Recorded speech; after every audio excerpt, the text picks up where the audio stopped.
Oke. Pak Dani, Felix lihatnya di WA ya Pak ya, linknya. Ini di sini sudah saya bukakan, Felix.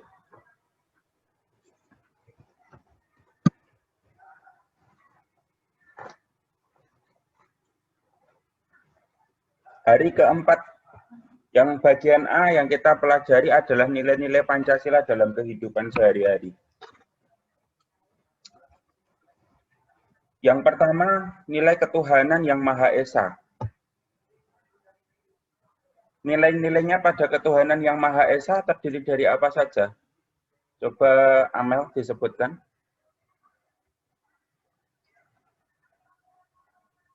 Nilai-nilai ketuhanan yang Maha Esa terdiri dari apa saja?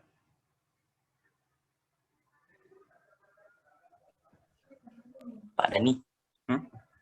boleh ke sekolah Pak? Boleh. Boleh. Terserah misalnya, ya udah. Jangan terserah, tapi nanti konfirmasi saya dulu supaya saya bisa ngatur waktu.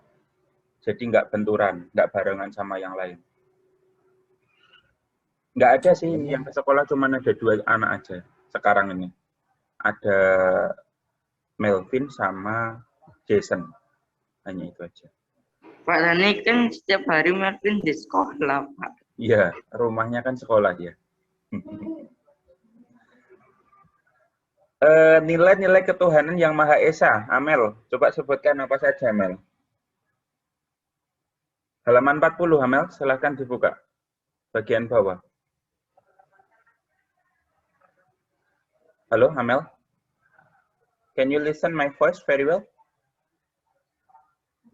Oh lah, kayaknya terputus ya, Amel. Coba ganti dulu.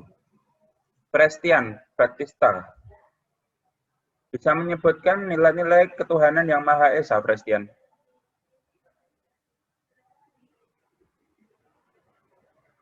Halo, Fresh? Fresh. Mana Fresh? Prestian nggak ada ya? Masa keluar? Ada itu Pak, Pres Santoso. Oh, ada. Fresh, ayo, tolong dibuka halaman 40, Fresh. Nilai-nilai Pancasila dalam kehidupan sehari-hari, bagian A. Bisa menyatakan kepercayaannya dan ketakwaannya terhadap Tuhan Yang Maha Esa. Terus ada lagi, apa lagi? Manusia Indonesia percaya dan takwa terhadap Tuhan Yang Maha Esa sesuai dengan agama dan kepercayaannya masing-masing menurut dasar kemanusiaan yang adil dari beradab, mengembangkan sikap hormat, menghormati, dan bekerja sama antara pemeluk agama dengan pengamut kepercayaan yang berbeda-beda terhadap Tuhan Yang Maha Esa. Terus yang keempat? Bina kerukunan hidup di antara sesama umat beragama dan kepercayaan terhadap Tuhan Yang Maha Esa. Terus yang kelima? Kepercayaan terhadap Tuhan Yang Maha Esa adalah masalah yang menyangkut hubungan pribadi manusia dengan Tuhan Yang Maha Esa. Mengembangkan sikap saling menghormati kebebasan, menjalankan ibadah sesuai dengan agama dan kepercayaan masing-masing, tidak memaksakan suatu agama dan kepercayaan terhadap Tuhan Yang Maha Esa kepada orang lain. Oke. Pada sila pertama Pancasila berbunyi, Pancasila satu ketuhanan yang Maha Esa. Yang dituntut di Indonesia, ketika kita berdiri di Indonesia, kita mengaku sebagai warga negara Indonesia, kita harus beragama. Syaratnya itu beragama. Agamanya yang bagaimana? Agamanya yang berketuhanan yang Maha Esa. Esa itu maknanya satu. Jadi yang mengakui bahwa adanya satu Tuhan. Agama apapun, tentunya yang disahkan di Indonesia, sampai detik ini ada 6 agama. Apa saja bisa menyebutkan? 1.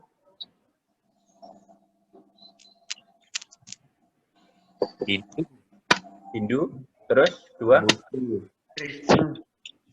Apa? Kristen, terus Konghucu, Konghucu, Islam. Buddha. lupa aku. Katolik. Buddha, Katolik. Oke, ada 6 ya. Hindu, Buddha, Islam, Kristen, Katolik, Konghucu.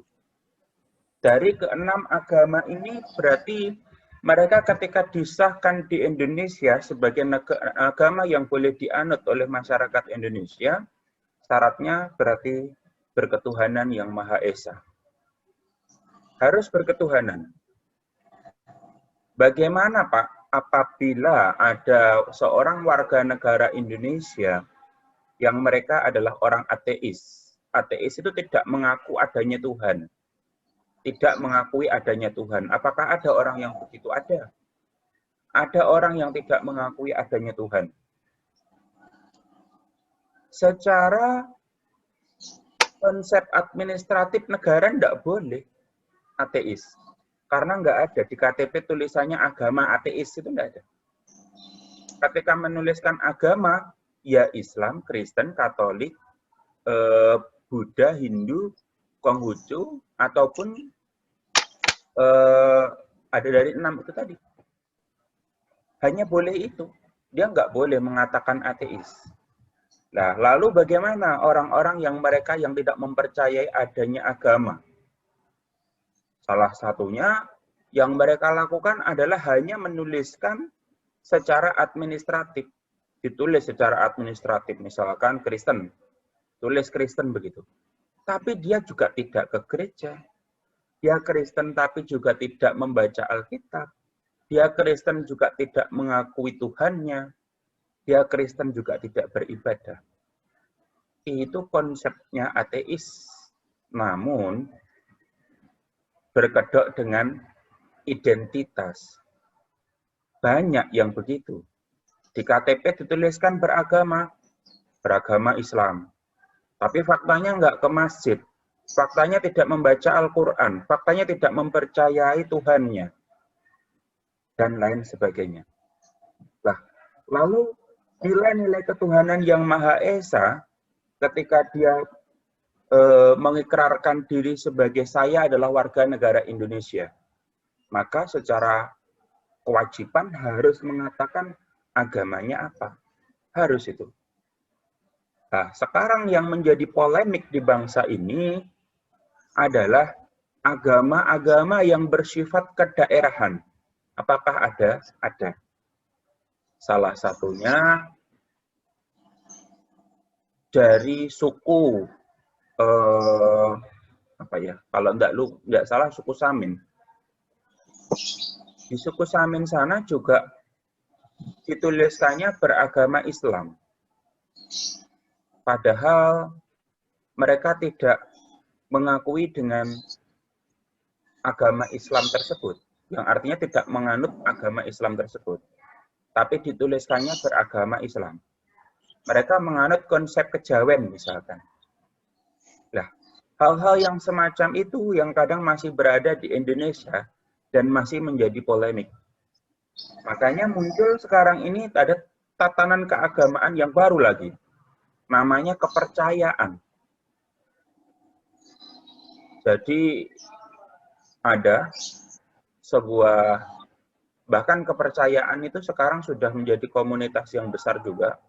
Dia bukan Kristen, dia bukan Islam, dia bukan Hindu, bukan Buddha, bukan Konghucu, dan lain sebagainya. Tapi dia adalah penganut kepercayaan. Bagaimana konsep mereka bertuhan? Ini kita yang tidak tahu. Saya juga belum mempelajari detail tentang itu. Yang jelas, mereka membawa konsep-konsep dari agama yang berasal dari nenek moyangnya atau pendahulu-pendahulu di daerah-daerah yang berbeda-beda. Contoh kalau di Jawa, kejawen. Contoh lagi kalau di daerah luar pulau dari suku tertentu, maka dia menganut kepercayaan sesuai suku itu. Itu banyak terjadi di Indonesia. Nah, hal-hal ini yang kita tentunya sebagai generasi penerus harus betul-betul kita dapat mempelajari agama yang kita anut masing-masing memahami nilai-nilai yang terkandung di dalamnya. Tadi dibacakan phrase yang pertama, bangsa Indonesia menyatakan kepercayaan dan ketakwaannya terhadap Tuhan Yang Maha Esa. Kalau sudah mengatasnamakan bangsa Indonesia berarti seluruhnya. Jadi tidak ada satupun orang yang tidak beragama di Indonesia. Semua harus beragama. Secara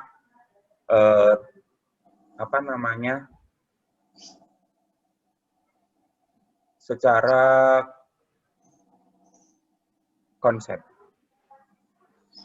konsep administratif. Tapi secara keyakinan tadi kembali lagi pada dirinya masing-masing. Ya. Apa? Ya. Terus yang kedua, manusia Indonesia percaya dan takwa terhadap Tuhan Yang Maha Esa. Sebentar, saya balas chat dulu. Ada yang ngechat saya.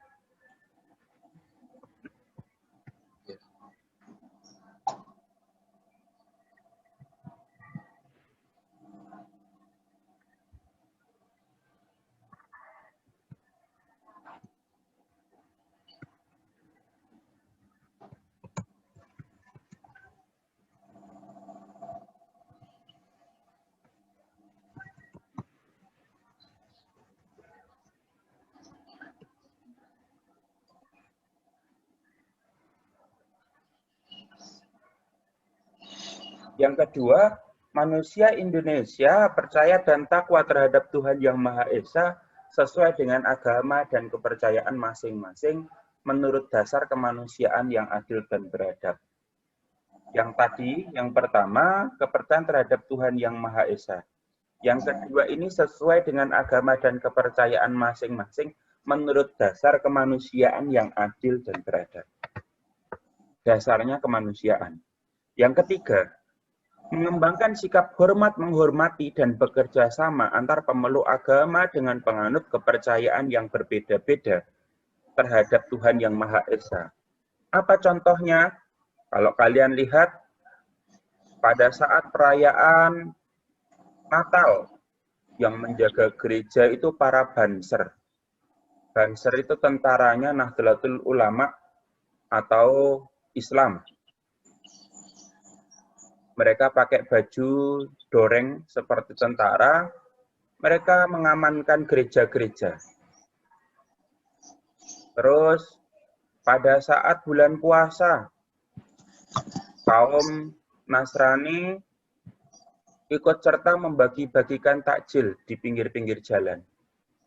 Ini yang ditunjukkan nilai-nilai ketuhanan Yang Maha Esa, di mana saling menghormati, saling bekerja sama antar pemeluk agama dengan penganut kepercayaan yang berbeda-beda tadi. Jadi ketika sudah mengatakan kita itu beragama masing-masing, misal saya Muslim, lalu Beril Kristen. Di sini sudah tidak bisa kita akan membeda-bedakan, oh Pak Dhani biar ikut kelompoknya yang orang-orang Muslim. Kita tidak bisa begitu juga. Karena apa? Karena kita harus memiliki dasar nilai sikap hormat menghormati dan bekerja sama.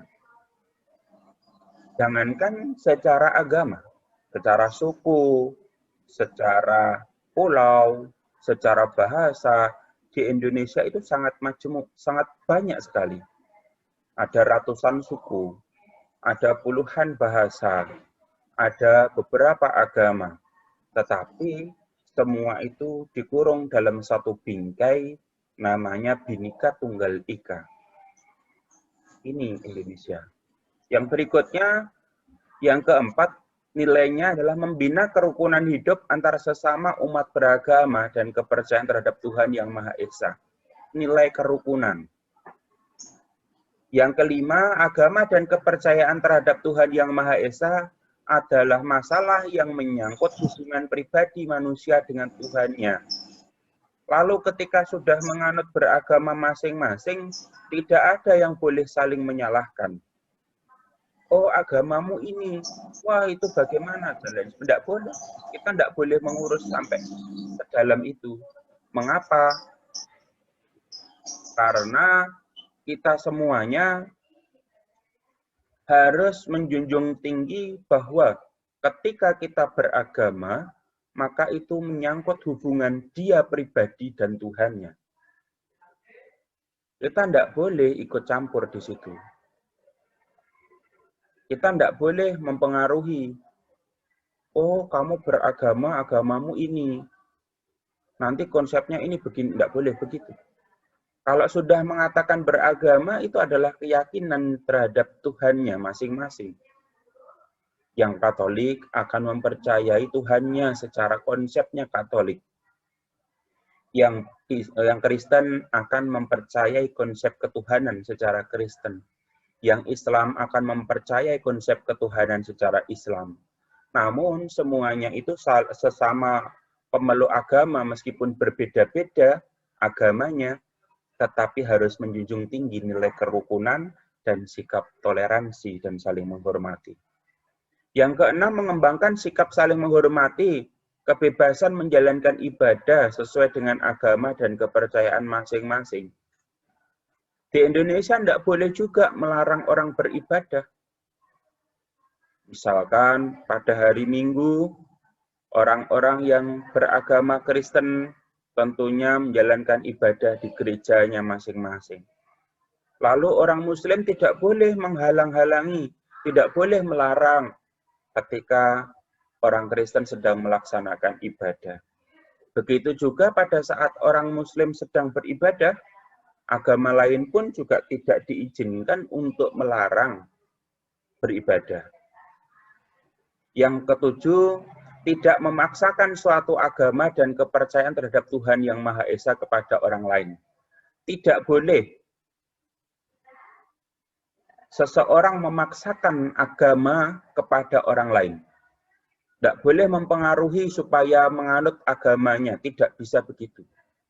Karena semuanya memiliki hak untuk memilih agama masing-masing.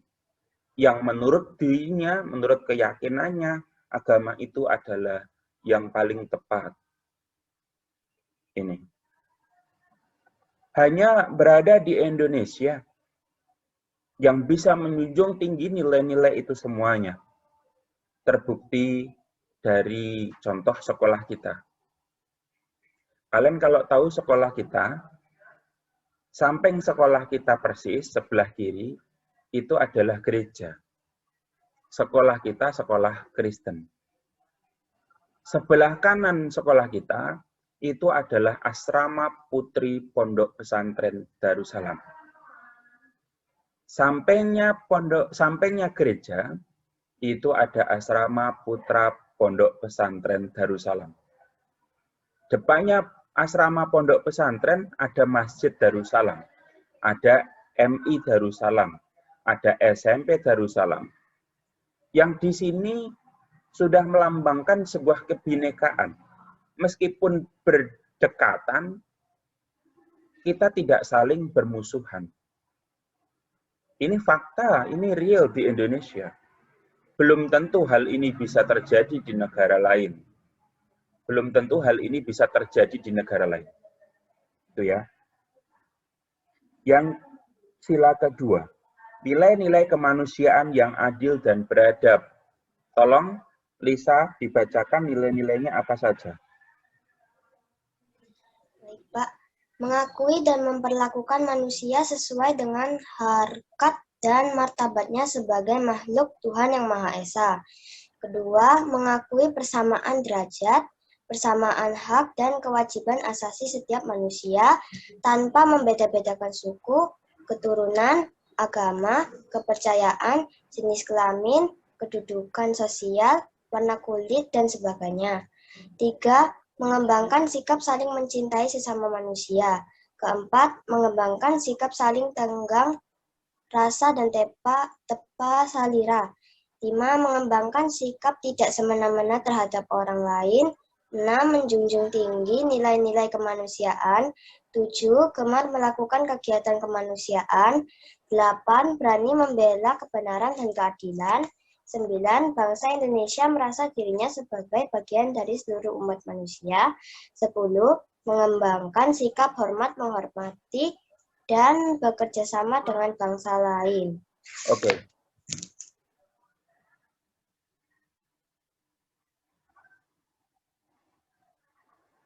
Bentar, ada yang koneksinya terputus. Siapa ini?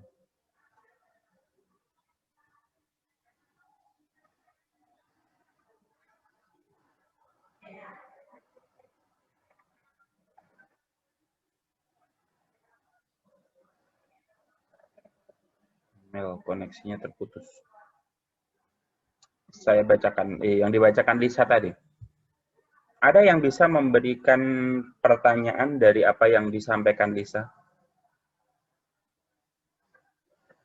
Atau ada yang tidak mengerti?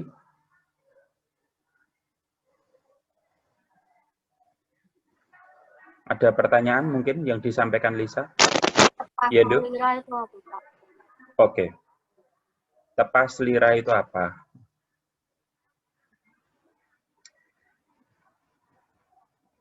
Saya jelaskan dulu dari konsep kemanusiaan yang adil dan beradab. Jadi Pancasila sila kedua itu bunyinya kan kemanusiaan yang adil dan beradab. Kalau tadi ketuhanan yang Maha Esa, itu kalau di bahasa Arabnya disebutkannya hablum minallah, hubungan dengan Tuhan. Kalau di bahasa Arab. Kalau yang kedua ini, kemanusiaan yang adil dan beradab, ini kaitannya hablum minanas kalau di dalam bahasa Arab. Saya tidak mengatakan di agama Islam, tapi itu di dalam bahasa Arab. Karena hablu itu dari kata hubungan, minanas itu sesama manusia. Kalau tadi hablu minallah, hablu itu hubungan, lalu minallah itu kepada Tuhan. Maknanya kalau di di Nasrani disebutkannya Allah ya. Kalau di Muslim disebutnya Allah. Itu ya sama konsepnya. Nah, tadi yang ketuhanan yang Maha Esa itu hubungan hablum minallah, hubungan antara dirinya dan Tuhan. Tidak ada yang boleh saling ngurusi. Tidak ada yang boleh saling menjatuhkan. Tapi kalau ini hubungan sesama manusia. Hubungannya sesama manusia. Nah, yang ditanyakan Nando itu adalah mengembangkan sikap saling tenggang rasa dan tepos liro. Itu dari bahasa Jawa, dari kata tepos liro. Pernah mendengar orang tuamu, mbok yen duwe ini rasa tepos liro? Enggak pernah, Pak. Pernah. Tepos liro itu mangerteni. Mangerteni itu mengerti. Misalkan, hari ini Lisa disuruh datang ke sekolah. Ternyata Lisa nggak ada yang nganterkan. Wah, terus Nando itu marah-marah. Oh, bos Lisa ini waktunya kerja kelompok jam segini kok belum datang. Terus Selin mengingatkan, mbok yen duweni rasa tepos liro. Siapa tahu Lisa tadi itu memang nggak ada sing nganter. Nah, tepos liro itu semacam mengerti keadaan. Itu. Bisa dipahami kira-kira, Nduk? Bisa, Pak. Terima kasih. Oke, sama-sama. Jadi yang pertama mengakui, memperlakukan manusia sesuai dengan harkat martabatnya sebagai makhluk Tuhan yang Maha Esa. Itu. Makanya kita dilarang untuk saling mencaci. Wah, modelmu, awakmu hitam, pendek. Enggak boleh begitu tuh. Ngilokkan orang yang begitu enggak boleh. Kenapa? Karena kita harus memperlakukan manusia itu adalah ciptaan Tuhan. Makanya kalau ada yang ngomong kayak gitu, temanmu kadang ingatkan. Enggak boleh gitu, itu kan juga makhluk ciptaan Tuhan. Sebenarnya dari nilai kemanusiaan yang adil dan beradab itu yang disampaikan temanmu kalau begitu. Yang kedua, mengakui persamaan derajat, persamaan hak dan kewajiban asasi setiap manusia tanpa membeda-bedakan suku, keturunan, agama, kepercayaan, jenis kelamin, kedudukan, sosial, warna kulit, dan sebagainya. Oh, kamu perempuan sendiri gitu tuh kelas ini, mulai sana. Nggak boleh gitu.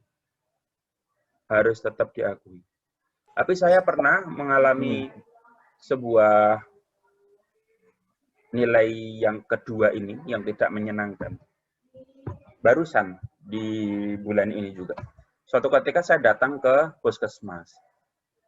Saya ini datang ya biasa gitu, daftar. Mohon maaf Bu, mau periksa kesehatan. Ada KTP-nya Mas? Ada. Saya tunjukkan udah. Setelah itu kasih nomor antrian, saya suruh nunggu. Saya dipanggil sama dokternya. Mas Dani? Iya Bu, saya datang ke ruangannya itu. Sambil saya diomel-omeli. Jam segini kok baru ke sini? Ini kan waktunya PPKM. Harusnya jam kerjanya itu hanya sampai jam sekian. Udah panjang. Oh iya Bu, maaf. Kayak gitu. Saya kira tadi bukanya sampai sore. Saya bilang gitu. Ini kenapa kok ngurusnya surat ini nggak dari kemarin-kemarin? Kan bisa itu diurus dari kemarin-kemarin. Saya dibilang gitu. Maaf Bu, kemarin saya masih repot. Ya kan bisa hari Kamis atau hari Jumat gitu ke sini. Saya bilang lagi, maaf Bu, 1 minggu yang lalu itu nenek saya meninggal. Saya harus mengurus segala sesuatunya yang ada di rumah. Oh gitu tak? Dia bilang gitu. Setelah itu dia tanya, nama lengkapnya siapa ini Mas? Itu yang bagian adminnya. Satu ruangan sama dokter tadi. Saya bilang, nama saya Dani Samsurya Kurniawan. Pendidikan terakhir apa? Saya S2, saya gitu. Gelarnya MPD, saya bilang gitu. Terus akhirnya ditanya, pekerjaannya apa Mas? Saya guru. Begitu saya mengatakan begitu, si dokter tadi berubah drastis sikapnya ke saya. Begitu saya ditanya, berat badannya berapa Mas? Saya bilang 94. Saya gitu. Benar saya 94. Lalu dokter tadi datang ke saya ngambilkan timbangan dan saya ditimbang. Mulai dari itu, dokter tadi berbahasa yang sangat sopan sekali. Sampai di akhir, bahkan pada saat saya itu harus pergi ke lab sendiri, ngantarkan sampel darah ke lab, itu saya tidak dibolehkan. Dia bawakan itu sampel darah ke lab, dan hasil labnya baru dikasihkan ke saya dengan sikap keramahannya. Ada yang bisa menyimpulkan cerita saya tadi? Lisa, menurut Lisa bagaimana cerita yang saya sampaikan tadi? Boleh enggak kita bersikap begitu tadi? Kalau Nggak marah-marah boleh, Pak. kalau sopan gitu boleh. Sopannya boleh, tetapi kita enggak boleh sopan itu melihat siapa dia. Oh ini anaknya, misalkan saya sebagai guru. Oh ini anaknya orang kaya, lalu saya perlakukan baik. Ini anaknya orang biasa-biasa, saya perlakukan agak saya bentak-bentak. Kan enggak bisa begitu, enggak boleh begitu. Mengapa? Karena kita harus mengakui persamaan derajat. Persamaan hak dan kewajiban asasi setiap manusia.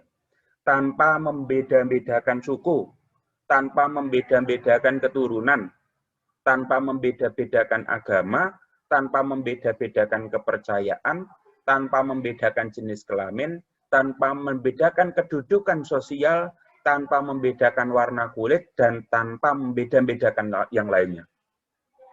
Harus begitu, meskipun sebagai pelayan masyarakat, sebagai pegawai dinas, sebagai apapun kita tidak boleh memandang rendah. Oh, mereka datang menggunakan mobil bagus, lalu berseragam rapi, terus saya harus bersikap sopan banget. Tapi ketika yang datang itu orangnya memakai sepeda ontel dengan pakaian seadanya, lalu saya bentak-bentak gitu. Nggak boleh begitu. Berarti saya tidak menerapkan nilai kemanusiaan yang adil dan beradab. Ini yang harus kita lakukan. Ini karena hubungan, menyangkut hubungan sesama manusia. Nggak boleh rasis ya, Pak? Ya, nggak boleh rasis. Yang ketiga, mengembangkan sikap saling mencintai sesama manusia. Dalam konsep mencintai sesama manusia itu saling melindungi, saling menghargai, begitu. Yang keempat, mengembangkan sikap saling tenggang rasa dan tanpa tepas liro atau mengerti, memahami orang lain. Yang kelima, mengembangkan sikap tidak semena-mena terhadap orang lain. Yang keenam, menjunjung tinggi nilai kemanusiaan.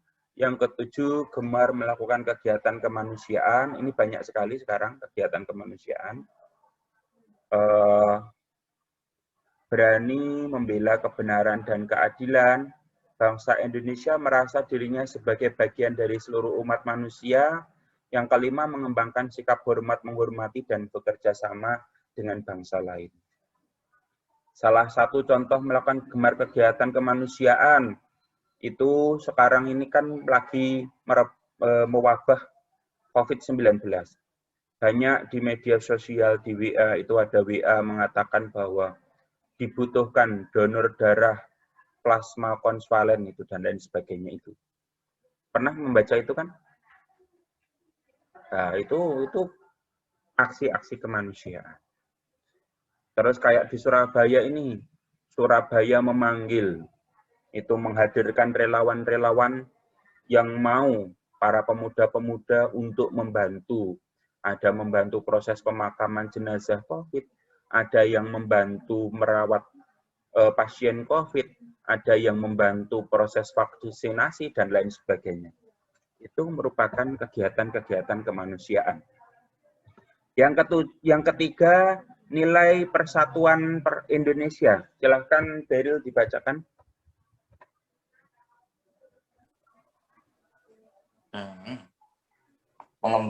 Mengembangkan rasa cinta kepada tanah air. Yang ketiga ya, Pak? Yang nilai-nilai persatuan Indonesia, mampu menempatkan persatuan. Mampu menempatkan persatuan-kesatuan serta kepentingan dan keselamatan bangsa dan negara sebagai kepentingan bersama di atas kepentingan pribadi dan golongan. 2. Sanggup dan rela berkorban untuk kepentingan negara dan bangsa apabila diperlukan. 3. Mengembangkan rasa cinta kepada tanah air dan bangsa. 4. Mengembangkan rasa kebanggaan berkebangsaan dan bertanah air Indonesia. 5. Memelihara ketertiban dunia yang berdasarkan kemerdekaan, perdamaian abadi, dan keadilan sosial. 6. Mengembangkan persatuan Indonesia atas dasar Bhinneka Tunggal Ika. 7. Memajukan pergaulan demi persatuan dan kesatuan bangsa. Oke, jadi nilai persatuan Indonesia itu adalah nilai-nilai patriotik, nilai-nilai nasionalisme. Yang pertama tadi, menempatkan persatuan, kesatuan, dan kepentingan keselamatan bangsa dan negara sebagai kepentingan bersama di atas kepentingan pribadi atau golongan. Hal ini pernah dilakukan oleh Presiden Republik Indonesia waktu masanya Presiden Abdul Rahman Wahid atau Gus Dur. Pada masa itu, di waktu Gus Dur menjadi presiden, itu akan ada demo besar-besaran untuk melengsarkan presiden. Pada masa itu juga orang Muslim, bahkan orang-orang Konghucu, karena dulu Gus Dur itu dianggap sebagai tokoh pluralisme. Ini ada yang suaranya di-unmute siapa ya? Lupa mute, Pak. Oh iya, silahkan di-mute dulu. Dulu Gus Dur dianggap sebagai tokoh pluralisme, yang salah satunya mengesahkan agama Konghucu di Indonesia. Makanya banyak sekali yang mendukung Gus Dur.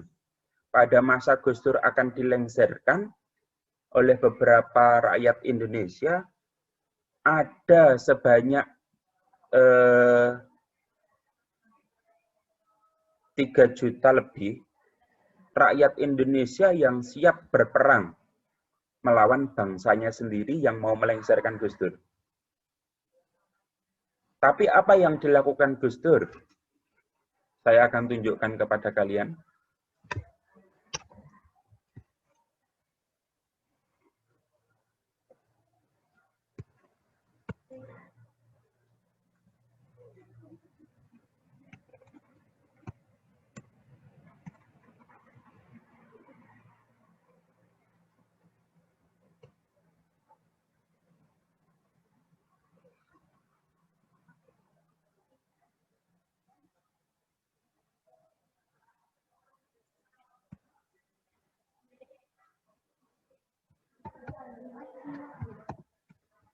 Senin.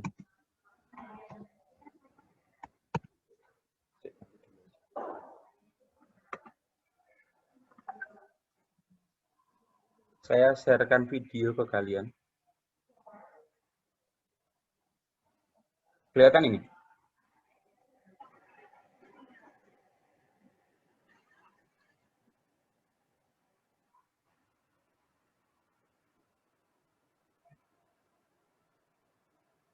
Pak, nggak ada suaranya.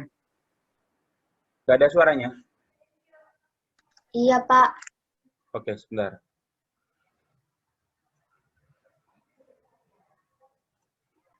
Mengeluarkan keputusan kontroversial, dekret presiden yang dibacakan juru bicaranya Yahya Stakuf. Setelah melihat dan memperhatikan perkembangan politik, sontak keputusan Gus Dur ini mengundang reaksi keras berbagai kalangan. Mulai dari tidak adanya dukungan dari TNI, seruan fatwa Mahkamah Agung bahwa maklumat Presiden Gus Dur bertentangan hukum, hingga MPR yang tetap menggelar sidang istimewa tanpa kehadiran sang presiden. Ironisnya, dengan serta-merta pula, MPR melantik Megawati Soekarno Putri sebagai Presiden kelima Republik Indonesia.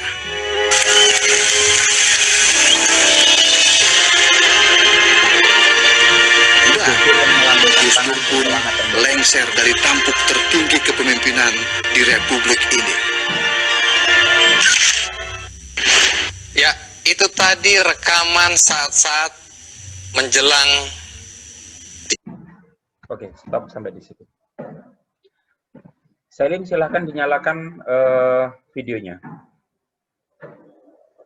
Jadi seorang Gus Dur, padahal posisinya adalah sebagai presiden, pada saat itu mengeluarkan dekret presiden yang isinya ternyata sedikit bertentangan dengan hukum.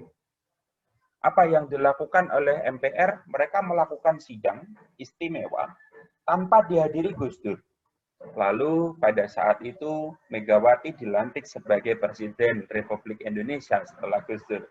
Yang dilakukan Gus Dur adalah keluar dari istana, lalu mengenakan kaos dan mengenakan celana pendek layaknya seorang rakyat biasa yang bukan menunjukkan seorang presiden. Gus Dur pergi dari istana, keluar dari istana, melambaikan tangan menunjukkan say goodbye kepada seluruh rakyat Indonesia. Padahal pendukungnya sudah siap berperang melawan itu semuanya. Tapi Gus Dur lebih memilih supaya di Indonesia tidak ada pertumpahan darah. Lebih memilih kepentingan dari golongan-golongan. Lebih memilih menghindar dari kepentingan-kepentingan golongan itu. Lebih memilih menghindar dari egoisnya sendiri. Akhirnya Gus Dur menyatakan harus lengser. Gus Dur mundur dari situ, dari presiden. Lah, hal ini yang dikatakan menempatkan persatuan, kesatuan, kepentingan, keselamatan bangsa itu di atas kepentingan golongan atau kepentingan pribadi. Gus Dur tidak ngurus itu sebagai seorang presiden. Gus Dur tidak ngurus bahwa dia itu didukung para partai-partai Islam. Tidak ngurus itu semuanya. Dia tidak memikirkan kepentingan golongan-golongan itu, tapi Gus Dur memilih untuk lengser dari jabatan sebagai seorang presiden. Ini nilai persatuan. Yang kedua, sanggup dan rela berkorban untuk kepentingan negara dan bangsa apabila diperlukan. Sekarang yang dilakukan oleh Menhan, Menteri Pertahanan, Bapak Prabowo Subianto pada saat ini apa? Beliau melakukan salah satunya rekrutmen tentara cadangan. Harapannya apa? Apabila Indonesia terjadi perang, lalu tentara-tentara tadi sudah mengeluarkan semua upayanya dan masih belum maksimal, maka tentara cadangan bisa digunakan untuk ikut serta perang. Ini adalah bentuk dari nasionalisme. Yang berikutnya, mengembangkan cinta kepada tanah air dan bangsa mengembangkan rasa kebanggaan berkebangsaan, dan seterusnya itu. Yang keempat, nilai kerakyatan yang dipimpin oleh hikmat kebijaksanaan dalam permusyawaratan perwakilan. Yang pertama, nilainya sebagai warga negara dan masyarakat, setiap manusia di Indonesia mempunyai kedudukan hak yang sama.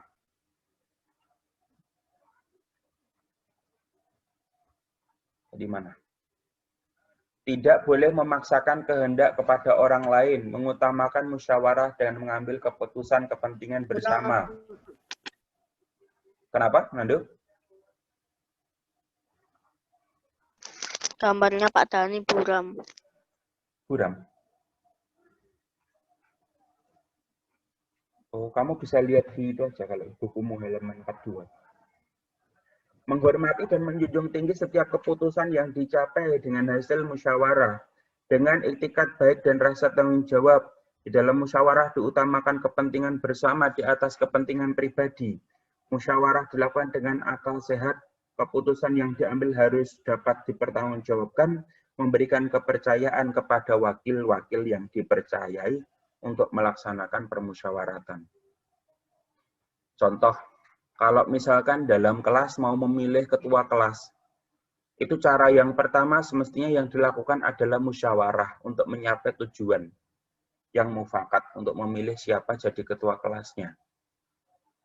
Kalau tidak memungkinkan dilakukan musyawarah, maka dilakukan secara aklamasi atau ditunjuk bersama-sama, ditunjuknya secara bersama-sama. Misalkan gini, ada 2-3 orang, ada Selin, ada Kensu, ada Fresh. Ayo silahkan siapa ketua kelasnya ini yang pantas untuk dijadikan ketua kelas siapa? Bersama-sama menunjuk Selin misalkan. Oh berarti ini secara aklamasi. Kalau metode aklamasi tidak memungkinkan karena jumlahnya terlalu banyak misalkan, maka yang dilakukan adalah dengan metode voting. Metode voting itu yang kita lakukan kemarin bisa secara online, bisa voting secara manual. Itu metodenya namanya voting. Yang pertama harus musyawarah. Apakah voting itu bukan musyawarah? Ya sebenarnya voting ya musyawarah. Tetapi hanya teknisnya aja secara musyawarah, secara aklamasi, maupun secara voting. Yang berikutnya nilai-nilai keadilan sosial bagi seluruh rakyat Indonesia. Yang pertama mengembangkan perbuatan yang luhur mencerminkan sikap dan suasana kekeluargaan. Mengembangkan sikap adil terhadap sesama, menjaga keseimbangan antara hak dan kewajiban, menghormati hak orang lain, suka memberi pertolongan, tidak menggunakan hak milik usaha yang bersifat pemerasan, tidak menggunakan hak milik untuk hal yang tidak bersifat pemborosan, dan seterusnya. Saya harus mempercepat ini karena ada Bu Lydia sudah di ruang sini. Yang bagian B menentukan ide pokok teks yang didengarkan. Yang pertama, laporan adalah suatu bentuk hasil dari sebuah pengamatan yang dilakukan bertujuan untuk menginformasikan hasil yang diperoleh. Yang berikutnya, teks laporan juga sering disebut dengan teks klasifikasi. Hal ini dikarenakan teks ini mengklasifikasikan sesuatu berdasarkan kriteria tertentu. Strukturnya, yang pertama pernyataan umum atau klasifikasi pada paragraf, awal paragraf. Yang kedua, pernyataan yang berisi aspek-aspek yang dilaporkan. Ciri-cirinya ditulis bersifat fakta, bersifat objektif. Hasil laporan dituliskan lengkap dengan sempurna. Tidak memasukkan unsur menyimpang seperti propaganda, laporan disajikan secara menarik, baik dan dalam hal tata bahasa yang jelas, isiannya yang berbobot, mampu, maupun susunan teksnya yang logis. Langkah-langkahnya bagaimana membuat judul teks laporan. Yang kedua, membuat kerangka karangan. Yang ketiga, mengembangkan ide-ide yang ada di dalam kerangka karangan, disertai dengan penjelasan pendukung yang berdasarkan hasil pengamatan. Yang keempat, membuat kesimpulan. Tugasnya hari ini untuk tematik saya tuliskan di sini ya. 1.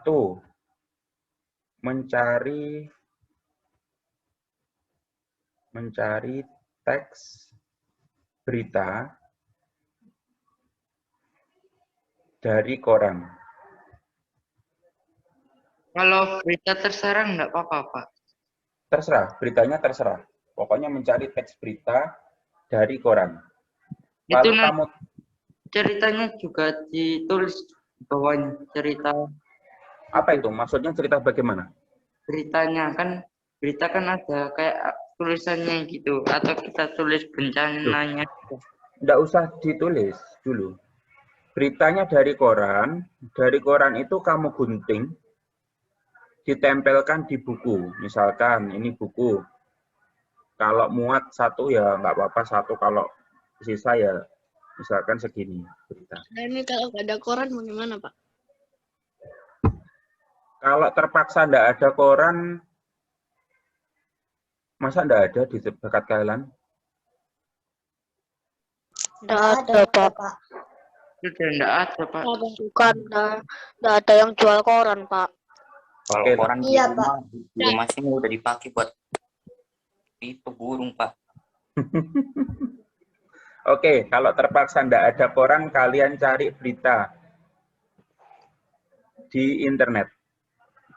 Habis itu di print ya, Pak? Jangan, kalau di print nanti kalian kan harus keluar-keluar. Loh, enggak, Pak. Di sini. Nanti kalau sudah kalian cari berita di internet, berita ini di-download. Kalau misalkan tidak bisa di-download, di-screenshot. Kalau di-screenshot nanti kan dia akan menjadi sebuah gambar gitu ya. Nah, terus kalian nuliskan di buku kalian sendiri. Berita tadi Diedit ya, Pak. Gambarnya dimasukkan di... mau diedit gitu boleh. Kalau terus nanti kalian gabungkan juga boleh.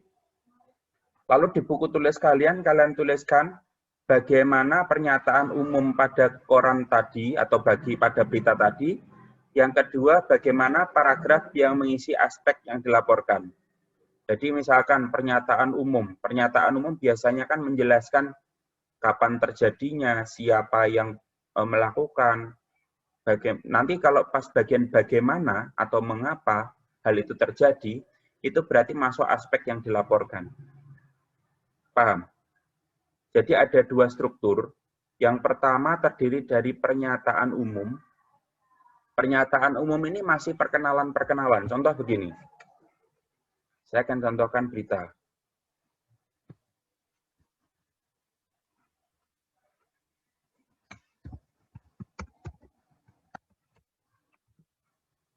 Pak Gani, kalau di print boleh nggak, Pak? Boleh, kalau kamu ada print, di print enggak apa-apa. Tinggal keluar, Pak. Nah.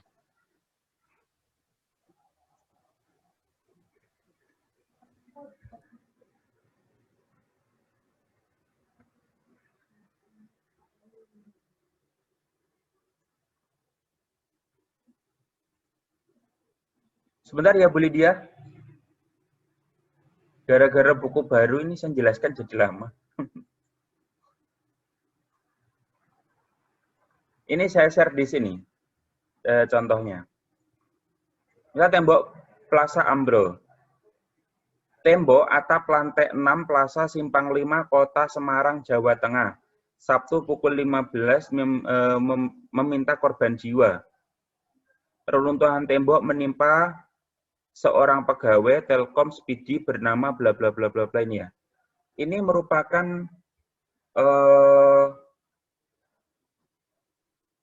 bagian dari pernyataan umum suatu berita. Lalu di mana letaknya aspek-aspek berita tadi? Ya nanti di sini kamu baca, terus kamu simpulkan, oh ternyata tadi ada sekian orang yang meninggal. Meninggalnya itu karena tertimpa begini, dan lain sebagainya. Itu aspek-aspek berita. Jadi bedanya pernyataan umum dengan aspeknya di situ. Paham kira-kira? Pak, cara editnya kayak apa, Pak? Cara editnya nanti hanya digabungkan aja. Filenya ini, terus nanti ini. Kalau terpaksa kamu nggak bisa ngedit, filenya ini dilampirkan, dimasukkan ke Google Classroom. Ini gambar 1, nanti gambar 2-nya adalah pekerjaan kamu. Bisa ngedit. Oh iya, Pak. Oke, paham ya? Paham. Nah, ini tematik, task 1. Paham, Pak. Tugas 1, tematik. Yang C, menyelesaikan permasalahan matematis terkait operasi hitung campuran. Ini saya bahas tersendiri nanti bersama dengan matematika. Jadi tugasnya satu ya, Pak? Hanya satu. Yes. Nice. Untuk tugasnya numerasi, nanti akan saya share langsung ke grup. Tanpa saya jelaskan dulu, saya pengen tahu, bisa enggak nanti kira-kira. Oke. Sementara hari ini begitu, akan dilanjutkan oleh Bu Lydia. Monggo Bu Lydia, can you join on my class? Kira udah selesai, Thank you, Pak Dani. Oke, monggo. Oke, good morning guys. Morning. Good morning. Kok yang jawab cuma Beril? Ini yang lain ngantuk dah. Good morning. Boleh minum 1 menit. Katanya Lisa, good morning.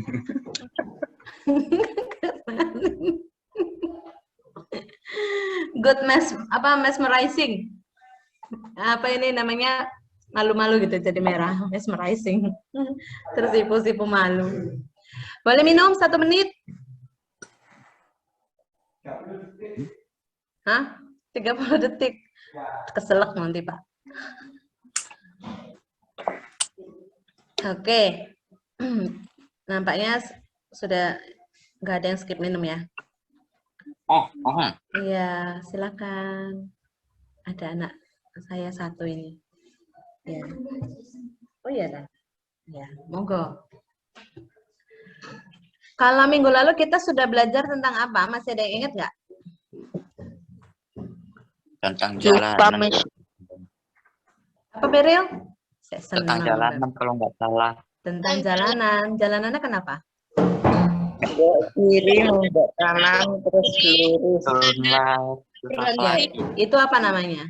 Parkir. Itu giving the right direction atau memberi petunjuk. Kita belajar tentang direction and location last week. Kita belajar tentang memberi petunjuk dan lokasi. Hari ini kita akan belajar masih berhubungan dengan tempat, masih berhubungan dengan lokasi.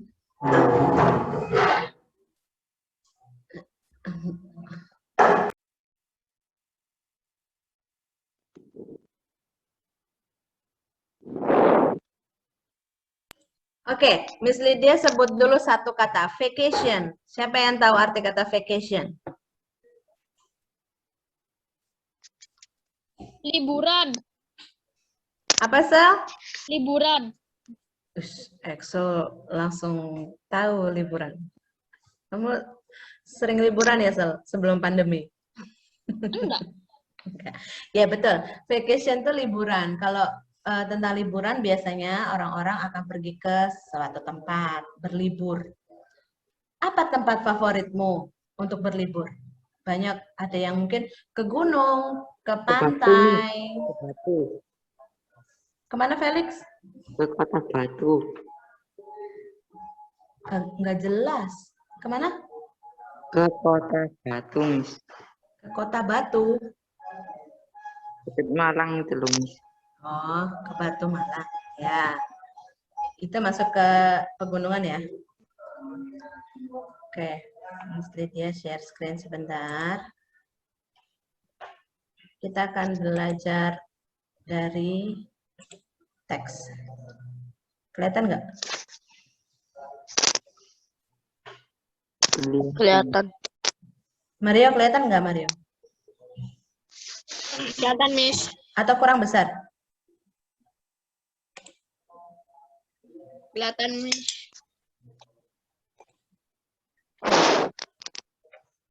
This one, vacation to Santolo Beach. Berarti artinya dalam bahasa Indonesia berlibur ke beach itu apa? Pantai. Pantai. Berarti kalau vacation to Santolo Beach artinya dalam bahasa Indonesia Liburan ke pantai.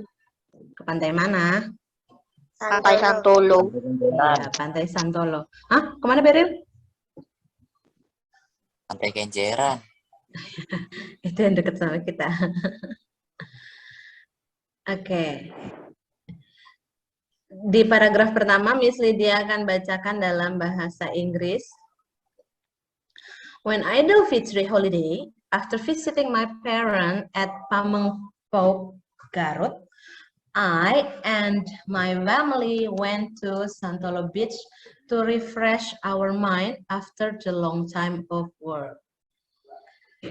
Ketika liburan Idul Fitri, setelah mengunjungi orang tua saya di Pamengpeuk ya, ini bahasa Sunda, Garut, saya dan keluarga saya pergi ke Pantai Santolo untuk merefresh pikiran saya setelah waktu yang lama dalam bekerja. Miss Lydia mau tanya, ini bentuknya past tense atau present tense?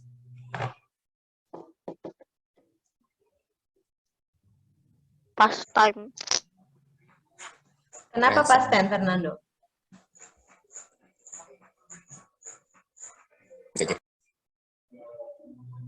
Karena di sini ada kata after.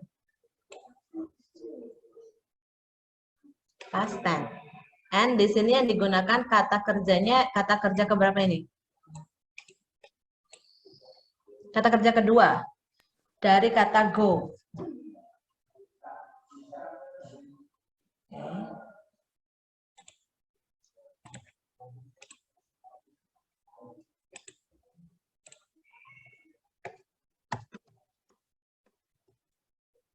Verb.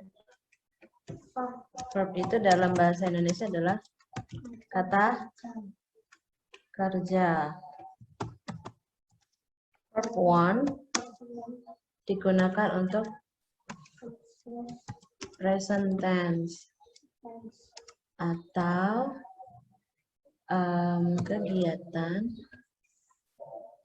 kegiatan yang sedang berlangsung saat itu juga.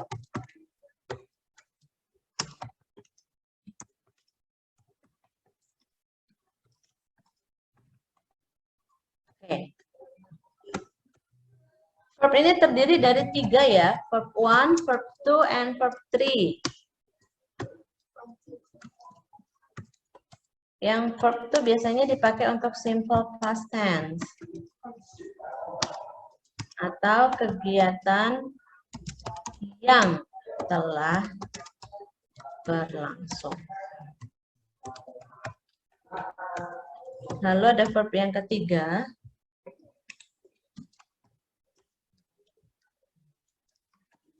Ini biasanya juga untuk past tense atau past continuous tense.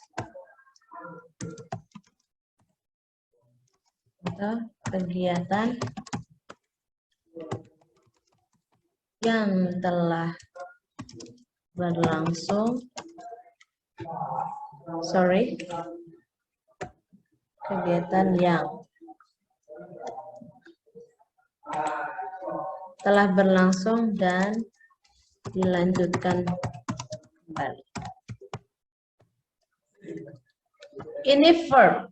Verb 1, verb 2, verb 3. Ini masih definisinya. Kalian boleh catat di buku catatan kalian. Karena ini penting. Sudah saya screenshot. Kata kerja. Oke, good job.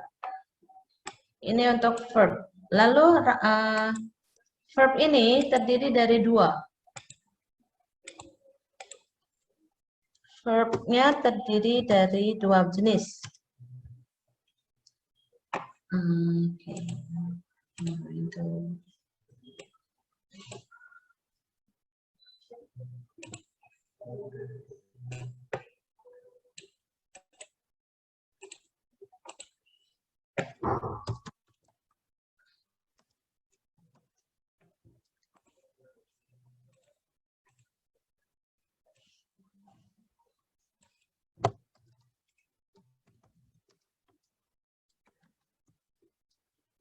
Verb itu terbagi dari 2, yaitu verb ada yang regular verb dan ada yang irregular verb. Kalian keluarkan bukunya, catat juga. Oke. Regular verb ini adalah kata kerja yang beraturan. Maksudnya apa? Nanti saya jelaskan. Irregular verb, kata kerja yang tidak beraturan.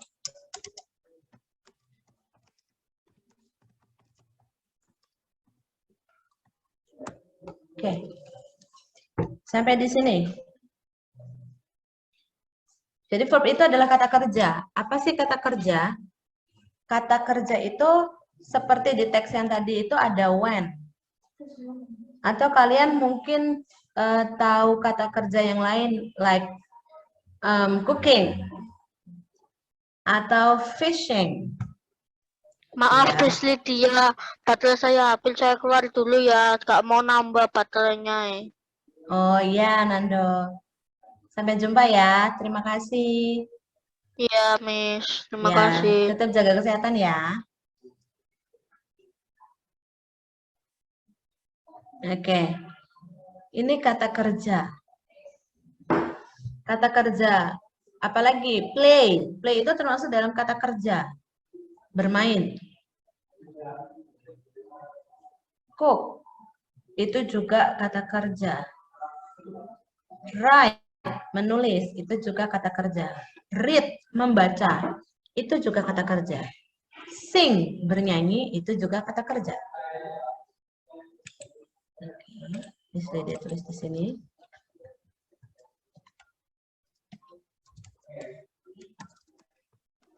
Example of verb. Cook, play, sing, write, read.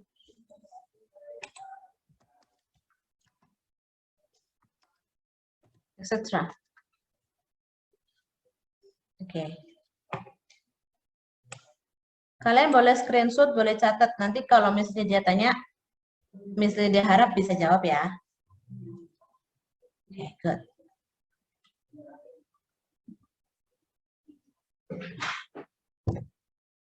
Kamu nggak bawa handphone itu? Itu di belakangnya Miss itu Jason tak? Iya, di sini ada Melvin juga. Oke. Felix, kamu screenshot atau nyatet? Screenshot. Oke, berarti ini sudah Miss Lydia bisa itu ya. Miss Lydia save dulu deh. Nanti screen lagi. Oke. Sampai sini jelas? Apa itu verb? Verb itu kata kerja. Kata kerja itu terdiri dari regular verb dan irregular verb. Masing-masing, apa itu regular? Regular adalah kata kerja yang beraturan. Beraturannya di mana? Nanti Miss Lydia kasih contohnya. Lalu yang irregular verb itu kata kerja yang tidak beraturan. Tidak beraturannya di mana, Miss? Apa jadi carut-marut gitu hurufnya? Enggak. Tapi dia tidak konsisten bunyinya. Dibacanya berbeda-beda. Nah, masing-masing verb ini itu punya verb 1, verb 2, dan verb 3. Susunannya ya. Verb 1, verb 2, verb 3. Baik regular verb maupun irregular verb. Gitu. Oke. Dia mau eraser yang ini, eraser ini, this one. Nah, kalau ini kan tadi example of verb, Miss Lydia tadi bilang ada yang regular verb dan irregular verb ya.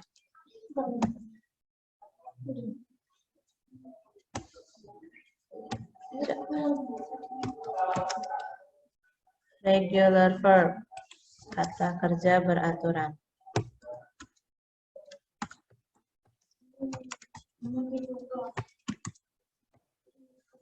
Ada yang kata kerjanya beraturan, ada yang tidak. Contohnya, verb 1-nya apa? Cook. Tadi verb 1 itu untuk apa? Kegiatan yang sedang berlangsung. Biasanya cook-nya ini ditambah akhiran ing. Jadi cooking. Saya izin ke kamar mandi. Iya, oke. Lalu, verb keduanya, dia akan berubah menjadi gini. Cooked. Bunyinya di belakang ada id-nya. Cooked. Lalu kata kerja ketiganya apa, Miss? Perubahannya. Nah, perubahannya dia tulisannya tetap sama, bunyinya pun tetap sama. Cooked.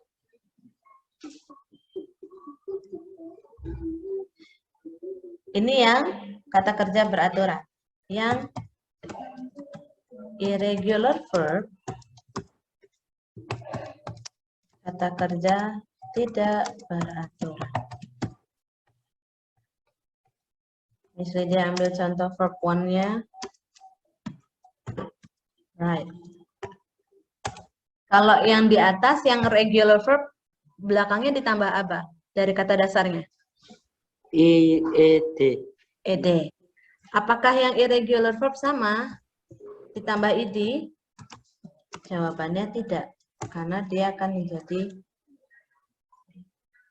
begini. Sorry. Dia akan jadi word. Verb 3-nya gimana, Miss? Dia akan jadi begini. Written. Hah? Boleh. Boleh. Jangan, nanti aja Miss Lydia nih. Kelihatan bedanya? Sama dengan plate. Plate itu juga termasuk dalam kata kerja yang beraturan atau regular verb.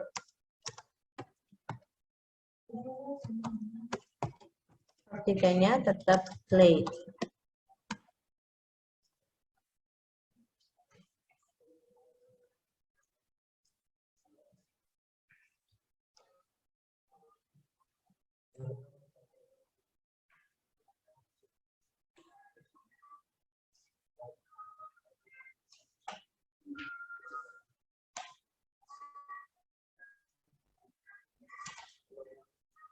Nah, biasanya di dalam cerita berlibur, itu yang digunakan adalah past tense. Kenapa? Karena orang biasanya berlibur menceritakannya setelah mereka pulang dari liburan. Artinya apa? Kegiatan tersebut telah berlangsung. Sudah berlangsung, sudah lewat kan masanya, sudah berlalu. Baru diceritakan. Nah, seperti teks yang tadi, itu termasuk dalam cerita bentuk lampau atau past tense karena dia menggunakan kata when. Oke. Jam berapa ini?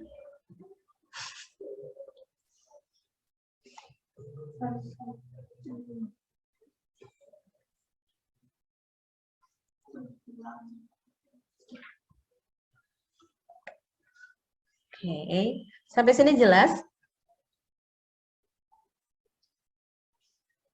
Tugas kalian hari ini adalah mencari 10 kata kerja dari masing-masing jenis verbnya. Maksudnya gimana? Jadi cari regular verb itu 10 kata. Nanti kalian tuliskan perubahannya dari verb 1, verb 2, verb 3-nya ya. Begitupun dengan irregular verb-nya juga 10 kata. Jadi nanti kalian tolong tuliskan verb 1, verb 2, verb 3-nya juga. Sampai sini jelas? Tentang verb-nya jelas nggak? Verb itu kata kerja. Biasa kan kalian gini, I read a book. Kalian bingung kata kerjanya mana? Read itu termasuk kata kerja. I eat noodles every day. Eat itu kata kerja. I study at home. Study itu kata kerja. Nah, tapi kata kerjanya kan tadi Miss Lydia sudah jelaskan. Ada yang beraturan dan ada yang tidak beraturan.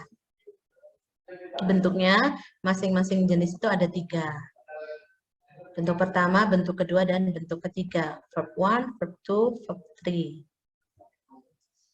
Tuh. Sampai sini jelas atau masih bingung? Ada yang mau ditanya? Silakan. Jadi dia buka pertanyaan. Itu Miss yang tidak beraturan itu loh. Yang tidak beraturan, belakangnya tidak ditambahkan id. Biasanya Felix. Dari bentuk tulisannya pun kadang tidak ada kesamaan. Dari bentuk pertamanya, dari kata dasarnya.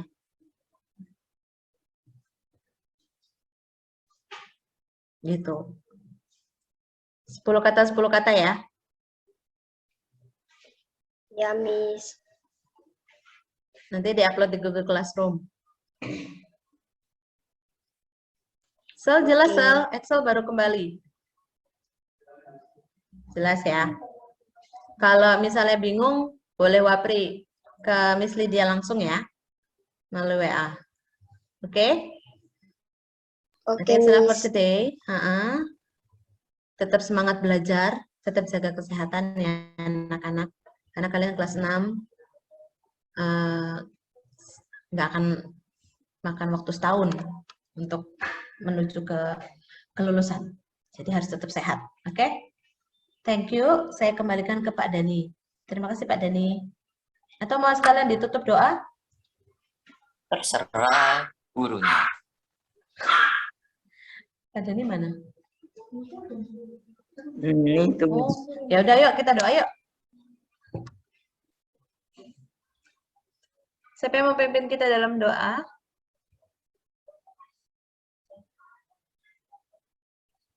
Ayo Lisa, kamu sebagai yang paling cantik. Yuk, semua lipat tangan, tutup matanya. Teman-teman, mari kita berdoa. Terima kasih Tuhan, hari ini kami sudah belajar. Tuhan berkati kami pada hari ini. Tuhan memberkati guru-guru kami yang sudah mengajar kami tentang materi hari ini. Tuhan, kami akan meninggalkan kelas. Tuhan berkati kami, berikan kami kepandaian dan kecerdasan agar kami bisa mengerjakan tugas yang sudah diberikan oleh guru kami. Berkati kami kesehatan ya Tuhan. Terima kasih. Dalam nama Tuhan Yesus kami sudah berdoa dan mengucap syukur. Haleluya. Amin. Amin. Thank you Lisa. Terima kasih Miss. Sudah boleh meninggalkan.